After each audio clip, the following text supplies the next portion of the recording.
Buenas tardes, compañeros y profesor. En esta ocasión, junto con mi compañero Christopher Altaona, venimos a hablarles acerca de las teorías psicológicas, en específico las neurocognitivas. A continuación, mi compañero Christopher los introducirá al tema. Personalidad.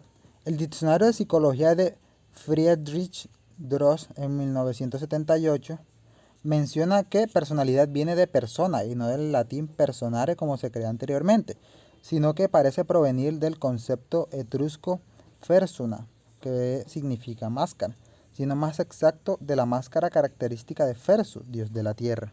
Friedrich también cita a Karl Jasper, que define la personalidad como modo de ser individual, conjunto de todos los procesos y propiedades psíquicas de un hombre que se manifiestan de modo mediato e inmediato.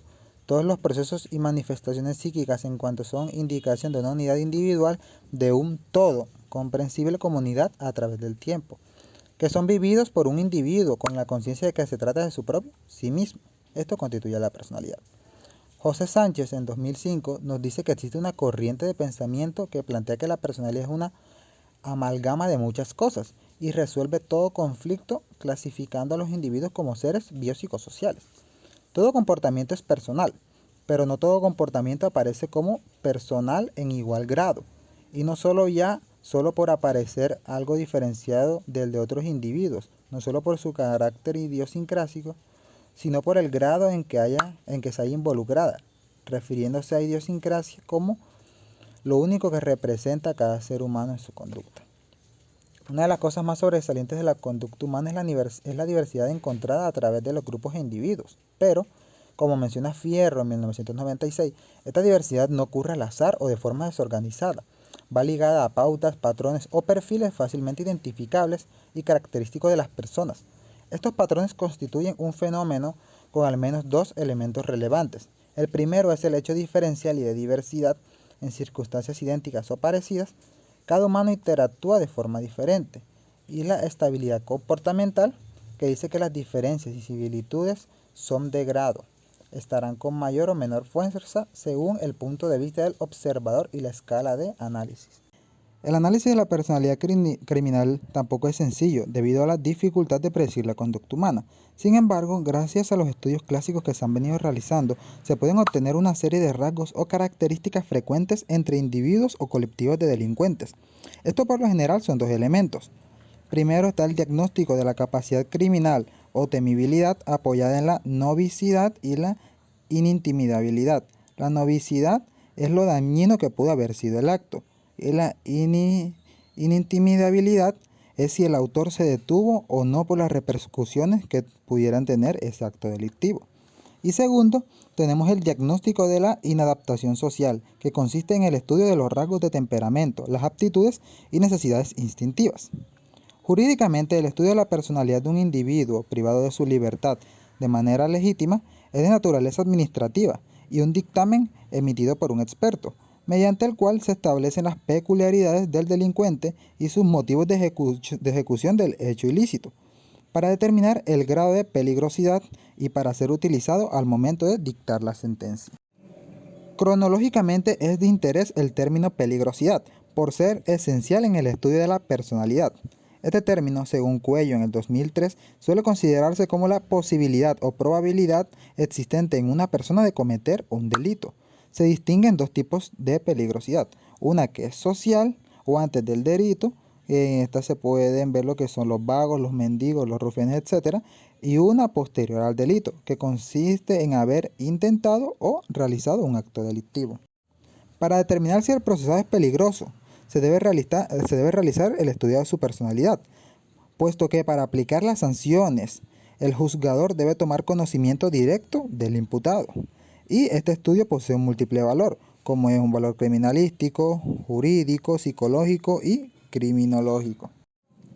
El fundamento para realizar el estudio de la personalidad del autor del delito va después de que se haya dictado el auto de formal prisión o el auto de sujeción al proceso. Luego de esto, el juzgador puede obtener elementos probatorios para conocer su edad, educación, costumbres, conductas anteriores, motivos que lo llevaron a delinquir, condiciones económicas y si pertenece a algún grupo étnico. También es esencial conocer lo que son sus amistades, calidad de la víctima, circunstancias del tiempo, lugar, modo y ocasión como se realizó ese acto delictivo. Es necesario mencionar que si la defensa no se encuentra satisfecha, puede objetar el dictamen y solicitar ratificación de los que intervinieron en su elaboración, ya que, de acuerdo con las reglas de la prueba pericial, cada parte tendrá acceso a nombrar hasta 2 peritos y el juez habrá de fundar y motivar a cuál de los dictámenes le confiere la prevalencia probatoria.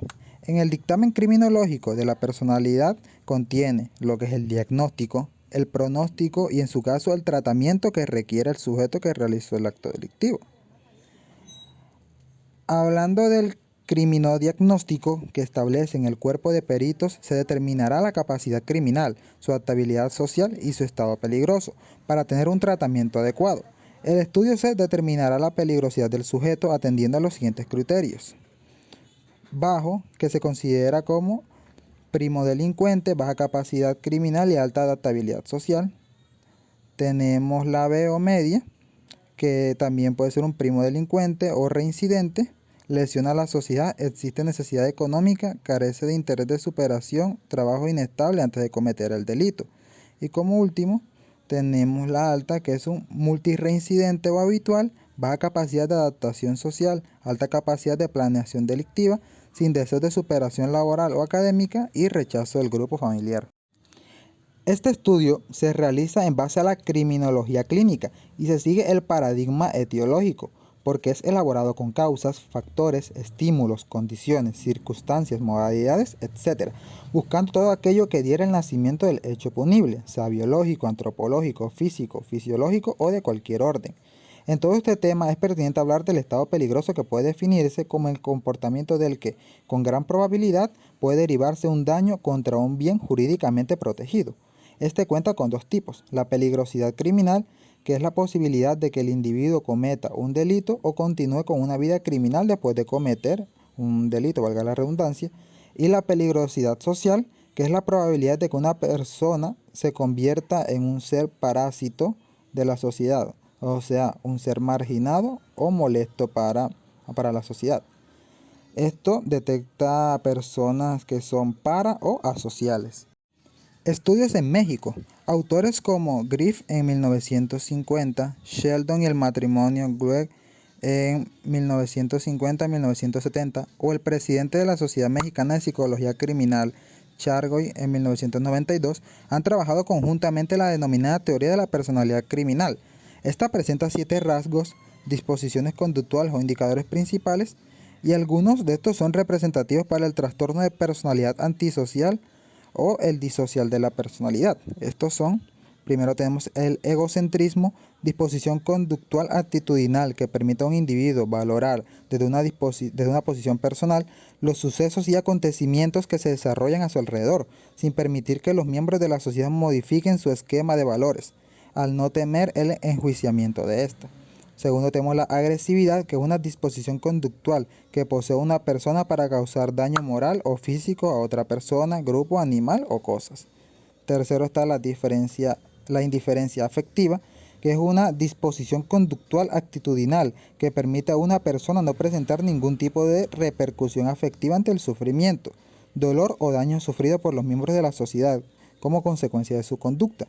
Como 4, tenemos las tendencias antisociales, que es una disposición conductual actitudinal que permite a una persona mantener una postura con la cual se manifiesta constantemente en contra de la sociedad. Quinto, tenemos la adaptabilidad social, que es una disposición conductual actitudinal que permite a una persona adecuar su comportamiento conforme a algunos de los requerimientos impuestos por la sociedad, y con ello permaneces de manera aparente dentro de los límites tolerados por la ley y el grupo social. Hay que hacer hincapié en que la adaptabilidad social puede, a su vez, presentar 2 vertientes: una que permite disfrazar el potencial criminal, permite pasar desapercibido por una buena y aparente adecuación social, y otra que propicia la detección del potencial criminal al incrementar las manifestaciones que disminuyen la adecuación social. Como sexto, tenemos la habilidad o fragilidad afectiva, una disposición conductual actitudinal que impide que un sujeto vislumbre objetivamente los alcances y consecuencias de su conducta y se comporte acorde a las necesidades afectivas que requiere satisfacer sin temer al castigo que se le puede imponer a su conducta. Y como 7 y último, tenemos la identificación criminal, disposición conductual actitudinal que permite al sujeto sentirse atraído o dispuesto a informarse o imitar los aspectos relacionados con actos o con modelos criminales antisociales. Causas criminoresistentes. En un inicio, cada disciplina como la genética, la economía, la psicología, la antropología, la neurología, la filosofía y la bioquímica buscaban explicar el fenómeno delictivo en su totalidad. Sin embargo, en estos días los diversos enfoques criminológicos tienden a la integración interdisciplinaria sobre las variables que causan la delincuencia. Actualmente se estima que el crimen es un fenómeno complejo y multicausal, en cuyo origen participan múltiples variables, como pueden ser comunitarias, socioeconómicas, familiares e individuales. Es importante también comprender que hay varios factores de riesgo. A. Tenemos aquellos ligados al desarrollo del comportamiento delictivo. B. Aquellos ligados al comportamiento de la víctima. C. Aquellos relacionados con la situación en la que ocurre el delito. O D. Aquellos relacionados con la relación social o desorganización comunitaria. Y hay 4 conductas de riesgo: tal abuso de drogas, sexualidad precoz o insegura, comportamiento violento y deserción escolar. Cuando se suman las conductas de riesgo y los factores de riesgo, lo más probable es que el resultado sea el comportamiento delictivo. Pero no es seguridad que ocurra, porque hay casos en los que por muchos factores de riesgo haya, las conductas delictivas no se cometen. Todas las personas tenemos ciertos mecanismos o funciones preventivas que impiden la presencia de un estímulo criminógeno. Van de acuerdo con las exigencias sociales aceptadas y se denominan causas criminoresistentes y se presentan de dos maneras.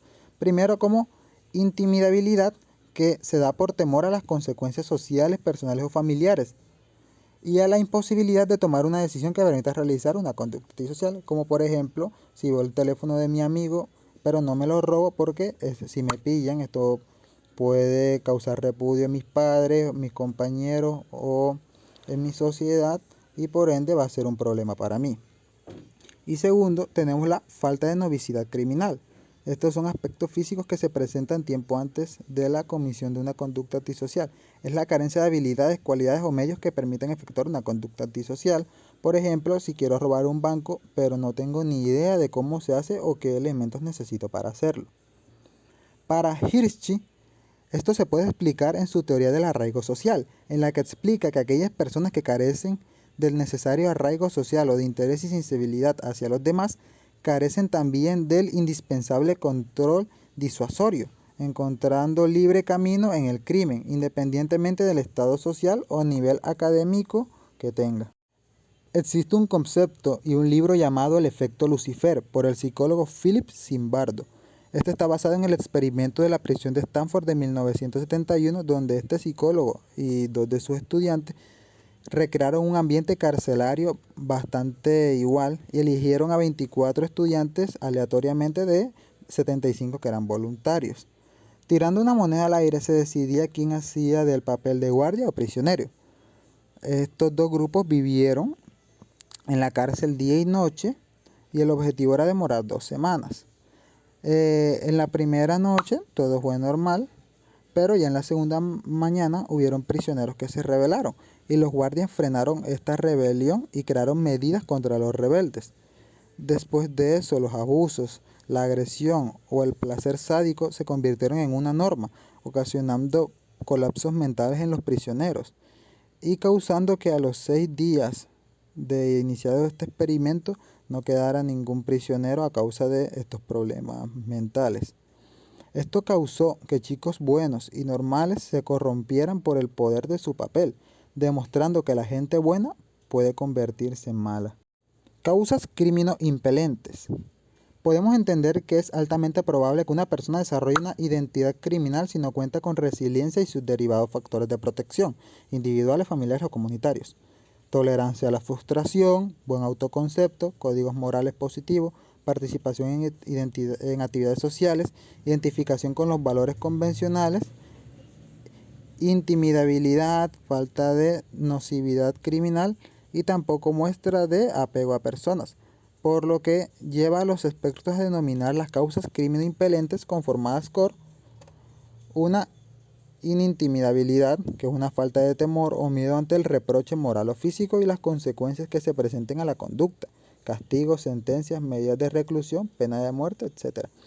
Para este aspecto se toman como base egocentrismos, indiferencias afectivas, adaptabilidad social y fragilidad afectiva. Y segundo, tenemos la novicidad criminal. El aspecto negativo de la falta de novicidad es cuando el individuo se encuentra en posesión de facultades o cualidades psíquicas, físicas o ambientales para poder comportarse en contra de la sociedad y poder relacionarse con sujetos criminales. A esto se integran la identificación criminal, tendencias antisociales y agresividad. Desde la perspectiva de las teorías cognitivas, el origen de la agresividad se debe a la existencia de estructuras cognitivas distorsionadas o sesgadas, es decir, el modo en cómo las personas piensan, perciben, analizan y valoran la realidad, así como las estrategias de solución de problemas, influyen en la conducta antisocial, el autoconcepto y el ajuste emocional o conductual. Es así como encontramos el modelo de la terapia de control cognitivo. Esta formula que la falta de control del sujeto sobre la agresividad se debe a un derrumbamiento de la autonomía cognitiva. La misión de esta autonomía es posibilitar discernir y dar sentido a los estímulos de la realidad externa y a las fantasías internas. Santo Stefano, en el año 1978, definió la cognición desadaptativa como los retrasos o disfunciones en los procesos cognitivos, o también se concebía como una cognición rígida. Él considera responsables de esta disfunción al aprendizaje inadecuado o a un trastorno psicopatológico. La cognición entonces está en el centro de la adaptación de una persona al contexto. Se forma a partir de códigos que subyacen a las estructuras cognitivas. Es decir, la imagen que el sujeto tiene de un entorno está determinada por los procesos cognitivos internos y en consecuencia su propia acción va a derivar de los mismos. Entonces, la cognición forma parte del desarrollo y del funcionamiento de la personalidad. La teoría sociocognitiva del procesamiento de la información postula que un procesamiento de la información distorsionado favorece la aparición de conductas agresivas. La teoría sociocognitiva del procesamiento de la información trata de explicar cuáles son las características del procesamiento de la información que distinguen a individuos agresivos de los que no lo son. También trata de investigar cómo el sistema cognitivo guía la actuación de la conducta agresiva. Desde esta perspectiva, se asume que la estructura cognitiva está condicionada por esquemas cognitivos, es decir, estos esquemas son estructuras de conocimiento que describen la secuencia adecuada de sucesos en un contexto particular. Asimismo, esta estructura cognitiva está condicionada por la atribución, el aprendizaje, los conocimientos previos y las creencias normativas. Estas estructuras se construyen a partir de experiencia directa del sujeto y del aprendizaje vicario, constituyendo las bases bajo las que se configura la representación de la realidad y sobre las que se fundamentará la posterior toma de acciones del individuo, influyendo en el curso de la futura conducta.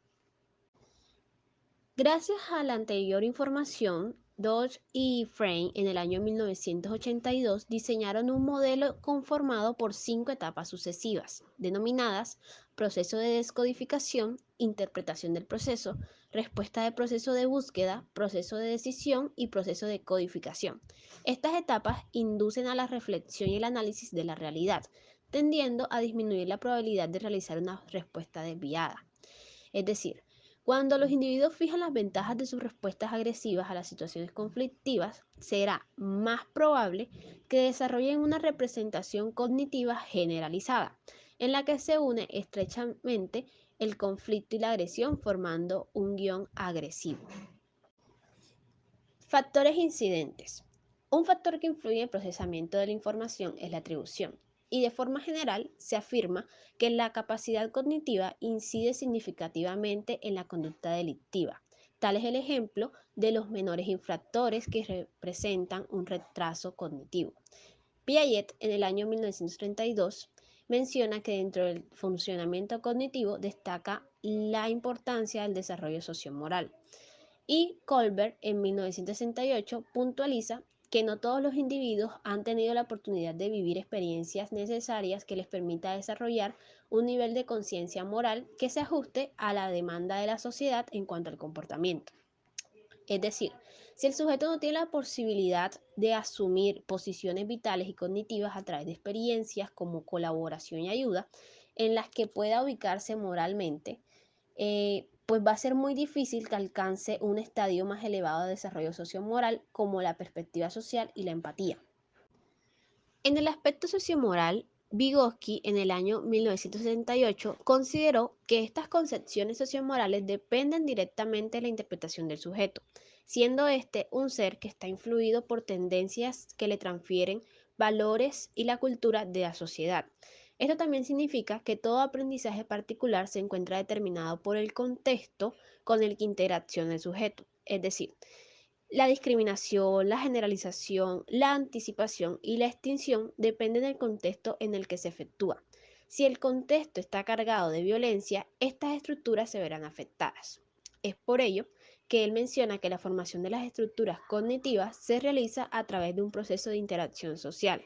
Las interacciones sociales óptimas permiten crecer cognitiva y socialmente. Es decir, el modelo de Vygotsky relaciona procesos cognitivos e interacción social, pudiéndose comprender de mejor forma el complejo fenómeno agresivo. El modelo de Lev-Vygotsky. La hipótesis bajo la cual se formula este modelo es que existe un sistema de creencias alienado o condicionado que bloquea el funcionamiento psicológico saludable del individuo, es decir, el incondicionado. Y basándose en esta premisa, él distingue dos tipos de aprendizaje, uno condicionado y otro incondicionado. Ambos son de carácter universal y sistemático. El aprendizaje incondicionado entonces representa un nivel de funcionamiento ajustado y saludable, mientras que el aprendizaje condicionado surge de experiencias previas y de la interacción con los distintos grupos sociales basada en el miedo y la inseguridad. Entonces, el pensamiento condicionado por modelos desadaptados contribuyen a generar un pensamiento distorsionado. Este será potencial instigador de la conducta agresiva. Pero este estado cesa cuando el individuo toma conciencia de cómo funciona su mente, reestructurando los esquemas cognitivos hacia un funcionamiento más saludable. Según los autores de la teoría de la elección racional, Clerk y Cornish en 1985, ellos plantean que la agresividad es el resultado de una elección individual pensada. Estos autores sostienen que existen dos variables que modulan la valoración individual de la relación entre las ganancias y las pérdidas. Por un lado está la inmediatez y la demora de la recompensa, y por otro la certeza o no del refuerzo. En este caso, la conducta agresiva tiende a extinguirse cuando las gratificaciones por los comportamientos agresivos se demoran en el tiempo, o bien no se producen, lo que implica que la inmediatez y la certeza de la recompensa elevan la probabilidad de una posible reincidencia, contribuyendo a la escala agresiva. Entre tanto, la demora y la no certeza de los refuerzos tienden a inhibir la aparición de la conducta agresiva. Variables que también influyen en la toma de decisiones son factores antecedentes, tanto psicológicos como serían el temperamento, necesidades cognitivas, estilo cognitivo, y están las de crianza, que serían una desestructuración familiar, prácticas disciplinarias, bajo afecto conyugal, etc. También están las sociales, que serían las experiencias previas y el aprendizaje del sujeto, sus necesidades generales, como estatus, poder y venganza. La valoración de las opiniones, sería el grado de esfuerzo, severidad del castigo, costes morales, etc. Y las alternativas a la solución. Tedeschi y Felson en 1994 formulan la teoría del interaccionismo social de las acciones coercitivas, centrando su atención en la función instrumental de las respuestas coercitivas, actos agresivos, y en la capacidad de decisión del individuo para elegir esta alternativa u otra. Se postula que las estrategias coercitivas que causan dolor en la víctima obedecen a fines como controlar la conducta de los otros, restaurar la justicia, afirmar y proteger la autoestima positiva. En primer lugar, la atribución y la transferencia de las expectativas de la acción desempeñan un rol significativo en la toma de decisiones por medio del valor subjetivo de la meta intencional, la probabilidad de alcanzar con éxito la acción, así como la magnitud y posibilidad de los efectos negativos y potenciales. En segundo lugar, el aprendizaje social actúa como condicionante a través de las experiencias previas. las cuales sirven de referencia para valorar los beneficios y los costes de la acción. En tercer lugar, las actitudes y valores son aspectos críticos en la selección de la respuesta. En cuarto lugar, los procesos sociocognitivos resultan mediadores en este proceso, al ser los esquemas coercitivos de acción cognitivamente más accesibles al actor. Provocan que éste active más pronto las estrategias coercitivas ante una nueva situación. En suma, según este autor, el principal aporte de este acercamiento es situar a la conducta agresiva en el contexto de otras formas de su conducta social, diseñadas para ejercer la influencia sobre los otros, definiéndola como una estrategia de potencial influencia en el comportamiento del individuo, siendo el propio sujeto quien tiene la autodeterminación de seleccionar de entre su repertorio conductual la opción coercitiva o no coercitiva ante una situación dada. En definitiva, se establece una relación entre nuestro conocimiento, lo que sentimos y lo que hacemos, existiendo una correlación entre emoción, cognición y acción. Dentro de esta tendencia se encuentran, entre otras, la teoría de los constructos personales de Kelly en 1955, la teoría cognitiva del desarrollo de Flavel en el 74, la terapia de control cognitivo de Santos Stefano en el 90, el modelo de resolución de problemas de Zurilla en el 93 y Goldfried y de Zurilla en el 69. Y por último, las estrategias cognitivas de Michelson en 1987. Muchísimas gracias por su atención.